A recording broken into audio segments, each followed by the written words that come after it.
When I was a kid, I've always had the habit to make my own stories, inspired from all mediums, be it literature, film, and even flash games. One in particular, a game called Mortanoid, where I made an original character based on ghost balls. My imagination ran amok, as there was so much to explore and discover when you were young, making characters, places, or lands beyond my understanding. Since during that time, life felt long, arduous, and slow, unlike the fast-paced, heart-pumping, dopamine-infused modern-day lifestyle. But moving on with lamenting my childhood that was taken away from me, up until my teens, I was unfortunately addicted to the internet, in all its vices, both insidious and overt. The story of which I long waited to put into reality was nothing more but fragments of drawings and a novel held loosely by my underdeveloped understanding of storytelling and literature. Eventually though, after quitting writing novels, dipping my toes into animation, I finally found the perfect medium that resonated with me: comics. A medium which was sort of a hybrid between animation, illustration, and writing. Much like any form of art or storytelling, it had its rules and quirks, which I had to work through. The art of paneling, composing not only a single panel, but a page. Even spreads had to be taken into consideration. Pacing, page turners. Other aspects of it were meticulous, such as bleeds and margins, text size, file types. Both the technical and creative were practiced and developed over time. Then I began experimenting, melding traditional and digital methods, even as far as finding my very own style through a revelation from a drawing process I developed prior. It was a journey, both beautiful and tough, which led me to learning a lot of important lessons. But before that, I'll have to get a brief rundown of my comic making experience to give it context, which brings us to... So my first comic that I ever completed and published was Dream Journal, a compilation of literal dreams I had from several logs I jotted down and sketched in my old journal. It was a rough piece, but I managed to make around 70-ish pages of story, a feat I thought unimaginable at that time. A technical skill I developed from this phase was the act of making thumbnails, basically a visual script for the final piece. Since this had no dialogue in it, and I already had a written foundation from my old journal, all I did was make these funny looking thumbnails which gave the process much structure.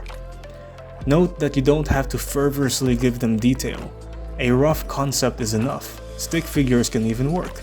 But the most important lesson of all for me was to just do it, to just start making, because without action, even the most beautiful or greatest of ideas are for naught. That if you don't at least do or work on achieving a goal of your desire now, the opportunity may never present itself when the next light of day you may not awaken from slumber. With all that being said, as I finished this, a couple of months later I made... The real challenge and growth came with my second comic, The Fairy Princess. In this one, I was truly making something close to ground zero. Now I mentioned I had my own stories when I was a kid, and so in this phase of my comic journey, it was rejuvenating exactly that. I took those scattered childhood characters, stitched a storyline, and made a script. From that, I made a simple, well-crafted, short story which was essentially the story I never made as a kid. Now, this was during the pandemic, and classes were delayed. And instead of wasting my time with more internet addictive activities, I jumped into the opportunity to full-on make my comics. Now, the cool thing from this was that I made a schedule, 5 days a week, 1 spread a day, which was like 2 pages a day. It was like working a day job in making comics, going the whole 9 yards, from script writing to thumbnailing, penciling, inking, coloring, and even some minor dialogue. It was quite the impact on me, especially when online classes started, as I truly began to experience the gut punch of dealing with my own projects versus my academic requirements. And let me tell you, medical technology is no joke. Which reminds me that in my comic, because I was so stressed in doing my school, I actually incorporated aspects of medical technology into the comic, such as blood typing, transfusion, and even concepts of immunology serology, albeit in a lighter tone. But muscling my way through everything, I eventually finished it with 1,000 views to show for. However, what was most important in that experience was the realization that I had what it takes.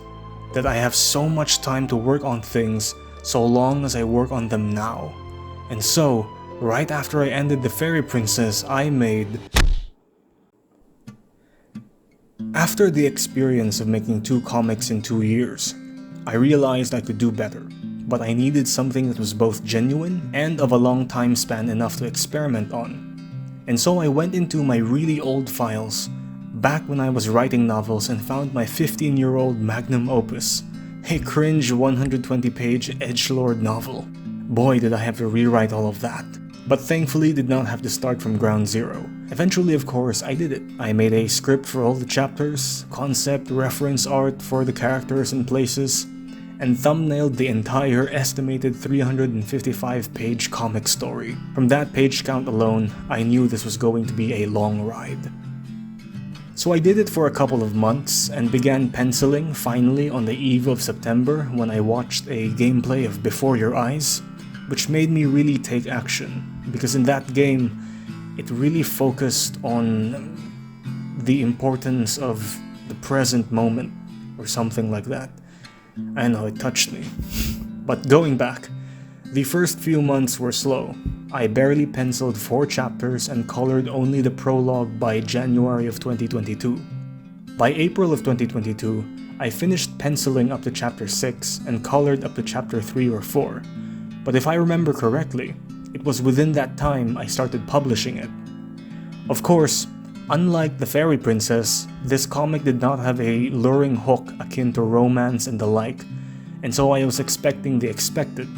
The growth was slow and agonizing, but I did not pay mind to it that much, as I had to deal with other things in reality, such as my internship and eventually the board exams. But alas, this was a true test of my will, and even today I am still working on it despite the troubles. Everything I learned I had to double time. I needed to up the quality and stay consistent. Most significant of all was the marketing. While my issue with skill had a good trajectory, the issue with marketing was something that I had missed entirely. And so I spent a good chunk of time learning about it and then experimenting/applying it to different areas such as social media, to mixed results. It's a work in progress. Looking back, all those years ago, in a dorm with a room of 4, with a single barely lit fluorescent lamp illuminating our cold, dark space, I was stressed, alone, and anxious, hopeless for my dream until I gave up trying to make it perfect and just started making my comic and drawing without any expectation for the future. Just the act of striving for quality and creating in the present moment. And now that I'm here, even though I'm neither rich nor famous, I went on a journey that led me to making the comic of my long-awaited story. A skill in painting and drawing that only my childhood self could dream of, and a catalog of art that has marked my time on this earth. In many ways that I'd like to admit, I have become the very thing I've always wanted to be. I just needed to let go of my ego to see it. And so now, here are the 5 important lessons I learned during my comic making experience. Looking back during my early teens, I had no discipline. After school and chores, it was always either video games or porn. It was a dark time and an impossible time to do anything of worth, until around 2017, where I stood my ground and began being disciplined. No longer was I just drawing for fun and doing other debaucherous activities. I was now actually sitting down and thinking, studying, and appreciating art, in which one thing led to another.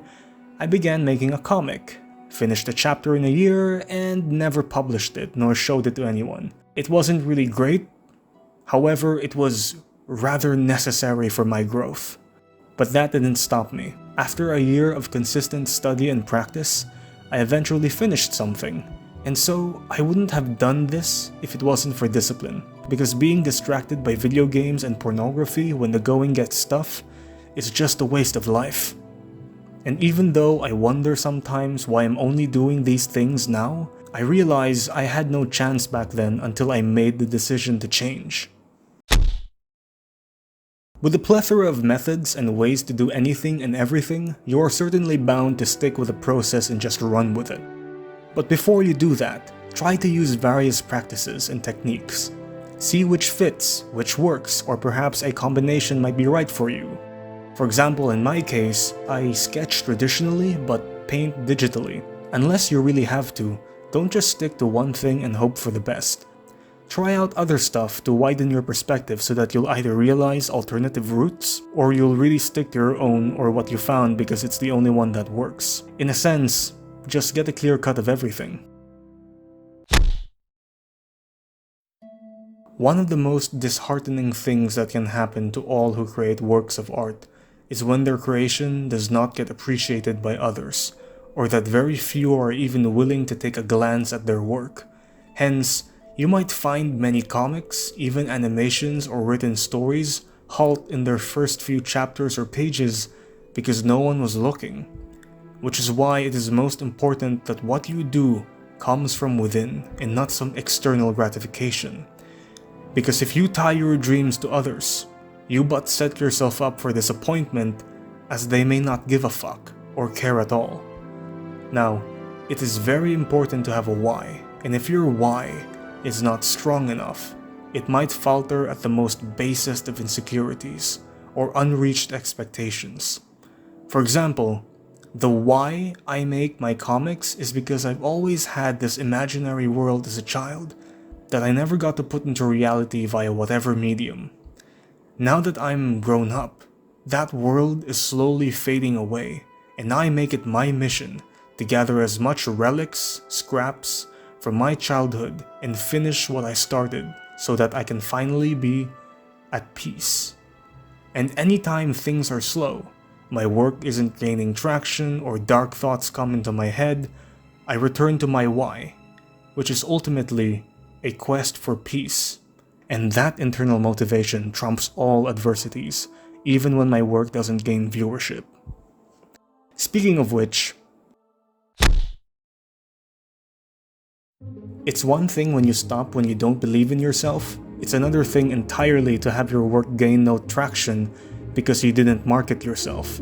If there was literally one piece of the pie where I missed out on, it was marketing, sales, advertising, and connections.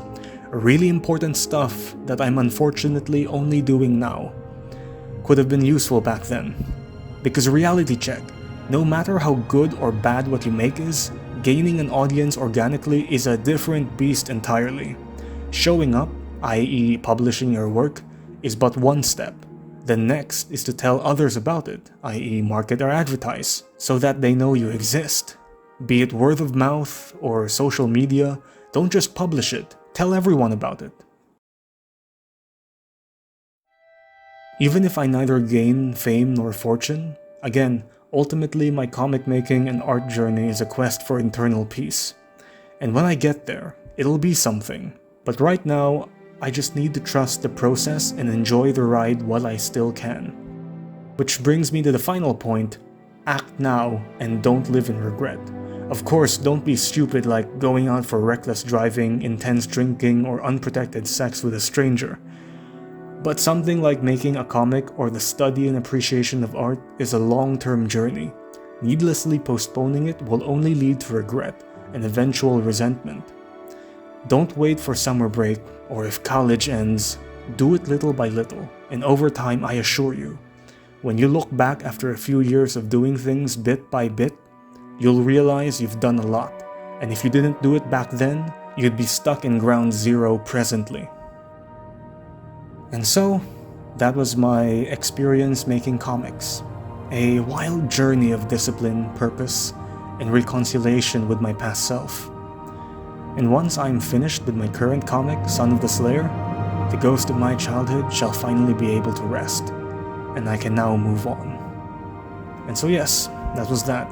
My comic making experience and the lessons I've learned. I hope you might find this useful, and thank you.